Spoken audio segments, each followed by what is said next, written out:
Hi, welcome to PlanetArt School.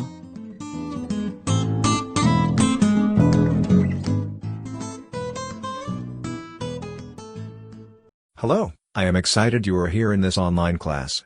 Hope you watched the line video in this series. That was the first chapter. This is the second chapter. The second chapter of Elements of Art is Shape. Let's learn about shape today.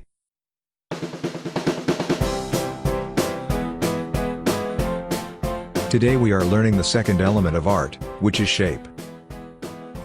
Well, before that, there is a big word alert.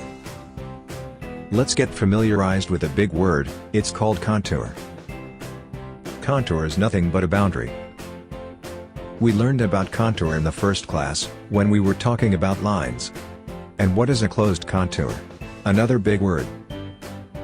Closed contour is a contour which is enclosing an area. So let's look at these pictures. So here you can see two examples of the line. The first one is a straight line and another one is a curved line. But they are lines, not shapes. Why? Because they are not enclosing an area. Now look at the shapes. Those shapes are also formed by lines. In the first one, the rectangle is formed by 4 straight lines and it is actually enclosing an area. The second closed contour or shape is created by the curved line plus another line. When I join the two open ends of the curved line, then it became a shape because it now encloses an area. Let's watch a video. Here the question is it enclosing an area? That decides if that is a line or a shape.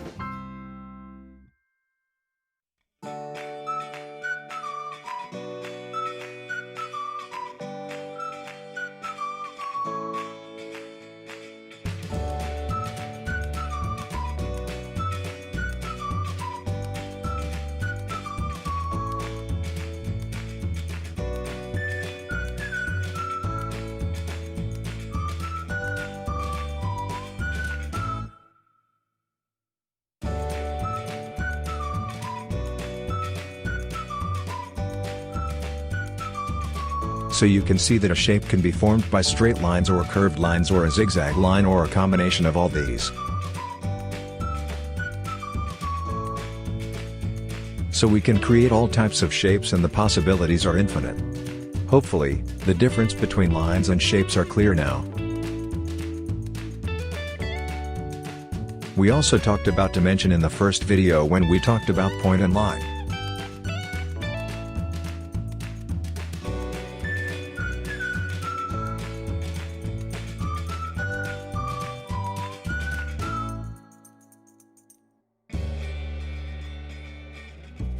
Here we are comparing line and shape. Line, as we know by now, is a one-dimensional concept. The shape is a two-dimensional concept. How? Here I show the x, y, and z-axis. X-axis represents the length, y-axis represents the height, and z-axis represents the depth or width. So you can see a shape has length and height and it can be represented by the x and y axis, and it does not need z axis. Therefore a shape has two dimensions.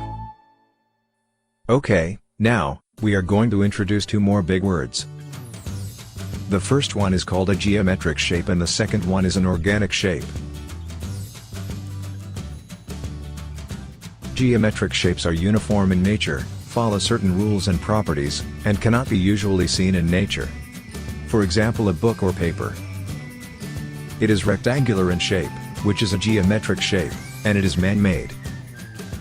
It is uniform, and it follows certain rules like the opposite sides are parallel, but, usually, you do not see this kind of perfectly geometric shape in nature. Although there are some exceptions, that can be the topic of discussion on another day. Most of the organic shapes, that usually are associated with the natural world, do not have uniformity, or perfect measurement. Although mostly they do follow patterns, you can say that they are not perfectly geometric shapes. So let's see some geometric shapes. The first one is a triangle, the second one is a rectangle, the third one is a parallelogram, the fourth one is a circle, and the fifth one is a pentagon. Of course there are more varieties, but here I am showing 5 examples. I will introduce more videos in the future and we can go deep into these geometric shape study. And in contrast, let's see some organic shapes.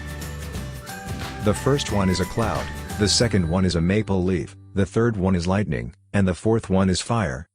As you can see, these organic shapes are not precisely geometric. They do follow some patterns, but they are not uniform in measurement and cannot be considered a precise rectangle, or pentagon, or circle, or parallelogram. But as you can imagine, if you practice drawing geometry shapes well, you can create organic shapes with much ease. This is the main principle of my drawing. I usually try to see the closest geometric shape and then draw that and then modify that to create the organic shape.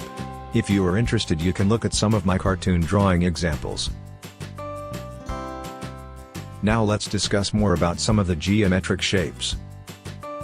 Without straight lines we have circles, ellipses, etc. With 3 lines we have triangles.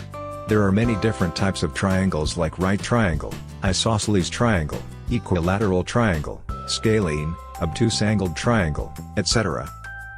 I will have a separate video about triangles in future, where I will be demonstrating the use of triangles in different contexts and how to create objects based on triangles.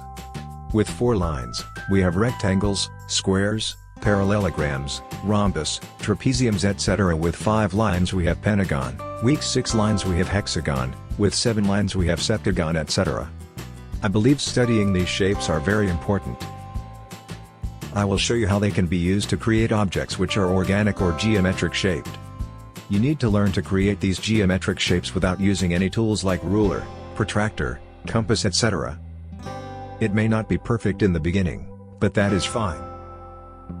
When I start drawing, I still make mistakes after mistakes before settling on a certain shape, but still I do not use any geometry tools. Homework.